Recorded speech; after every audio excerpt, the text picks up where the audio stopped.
Welcome to The Explainer. Okay, today we are unpacking a sequence of events that completely shocked the world. The unprecedented U.S. military intervention in Venezuela. This was a lightning-fast operation that literally rewrote the rules of modern geopolitics. We're going to retrace this step by step to understand how it actually happened, relying directly on the sources and data that documented the whole thing. 148. That's it. That is exactly how many minutes this entire military conflict lasted. From the very first explosions taking out air defenses to the actual capture of a sitting president, Nicolás Maduro, it took just 2 hours and 28 minutes. If you classify this as a war, it easily ranks as one of the shortest in recorded history. But while the skies over Caracas were lighting up with advanced weaponry, there is another staggering number we have to talk about, $409,000. Because as the bombs were dropping, one U.S. soldier was busy making an absolute fortune from an illicit crypto bet right on his smartphone. It's this wild intersection of modern combat and digital finance, and we are going to explore both of these massive stories today. Okay, let's dive into this. Section 1, the 148-minute intervention, Operation Absolute Resolve. So let's walk through this staggering timeline to understand how they pulled this off. At exactly 0200 Venezuelan Standard Time, the cover of darkness is just shattered. Explosions rock Caracas, hitting antennas and military bases, and power is immediately cut to disorient the defenses. Fast forward just a little over 2 hours to 0421 Eastern Standard Time, and President Trump posts on social media that Nicolás Maduro has been captured. By 1700 that very same day, Maduro literally lands in New York for DEA processing. The sheer speed of this, spearheaded by the CIA's groundwork and Delta Force's execution, is frankly mind-blowing.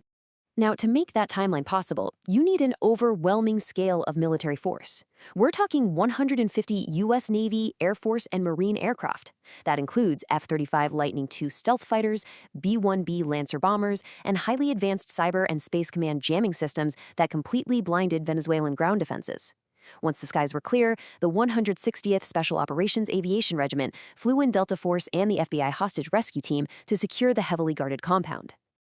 Moving right along to Section 2, Motives, Oil, and Narco Charges. The competing narratives. So why did this happen? Well, the underlying reasons actually depend entirely on who you ask, and we have two competing narratives to look at impartially here. Officially, the U.S. administration framed this as a targeted law enforcement action, enforcing a 2020 Justice Department indictment against Maduro for narco-terrorism and a cocaine importation conspiracy. But internationally, critics point to geopolitical and economic motives, which were actually outlined in the administration's own economic statements. This perspective argues the real goal was securing the global oil supply, privatizing state assets, and executing a regime change to benefit U.S. energy interests.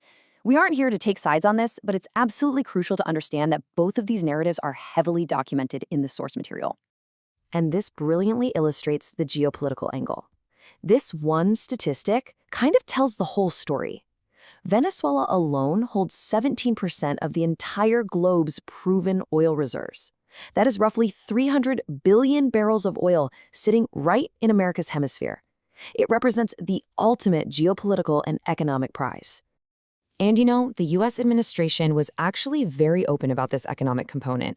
President Trump explicitly stated, "We built Venezuela oil industry with American talent, drive, and skill. This constituted one of the largest thefts of American property in the history of our country." The administration cited the recovery of these expropriated oil assets from the 1970s and 2000s as a core motivation for sending in the military.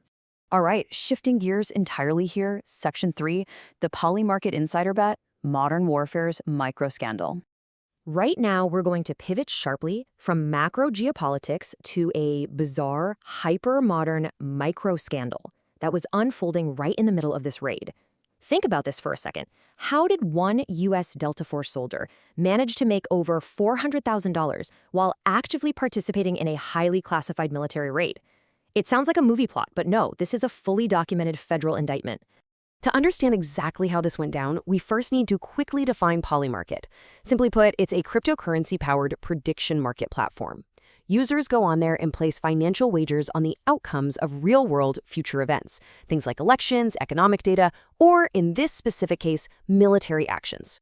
Let's move to and see how this builds, because the steps of this unprecedented scheme are wild. First, U.S. Army Master Sergeant Gannon Dyke, operating under the screen name Burdensome Mix, drops $33,300 in bets predicting that Maduro is going to be ousted by January 31st and that U.S. forces would land in Venezuela. Second, he literally participates in the classified Joint Special Operations Command raid. Third, the U.S. successfully captures Maduro. And fourth, Van Dyke's bets hit a massive 1,240% return. He cashes out $409,000 and desperately tries to delete his account when internet sleuths start noticing the incredibly suspicious timing. This whole crime was entirely unprecedented. As U.S. Attorney Jay Clayton noted in the unsealed indictment, prediction markets are not a haven for using misappropriated, confidential, or classified information for personal gain. This was literally the very first time the Justice Department had ever filed insider trading charges involving a prediction market. The intersection of kinetic warfare and crypto betting, that is completely uncharted territory. Let's zoom back out. Section 4. The Venezuelan aftermath, or Madurismo without Maduro. Looking at the macro level to see what was left behind in Caracas, you'd probably expect a total top-to-bottom regime change after a strike like this. But the actual outcome was way more complex. Vice President Delcy Rodriguez, Maduro's own VP, who was previously investigated by the DEA, was sworn in as acting president. She rapidly passes a general amnesty bill, releasing 621 political prisoners, and most importantly for international markets, hydrocarbon laws were completely rewritten to privatize oil production. Because of that, the U.S. lifted oil trade sanctions and restored full diplomatic relations. It's deeply ironic, right?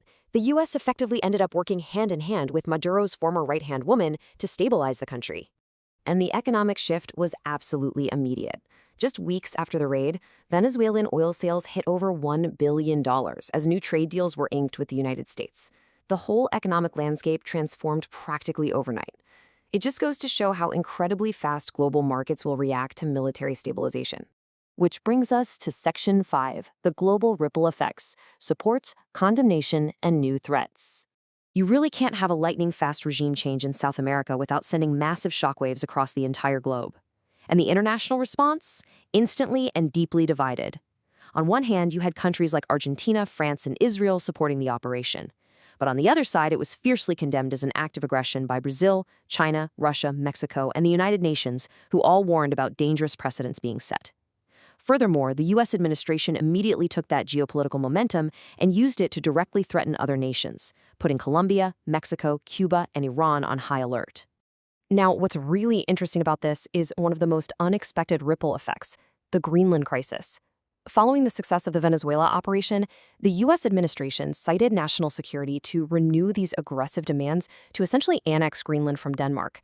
They utilized the momentum of the strike to push for outright territorial expansion in the Arctic, basically signaling that military force was always on the table.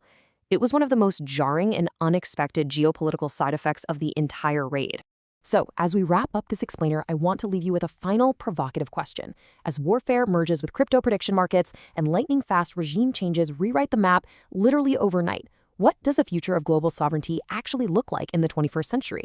It is a lot to process, and the rules are clearly changing in real time. I really hope this breakdown helped clarify a deeply complex event for you. Thank you so much for joining me. Keep learning, and as always, keep questioning the world around you.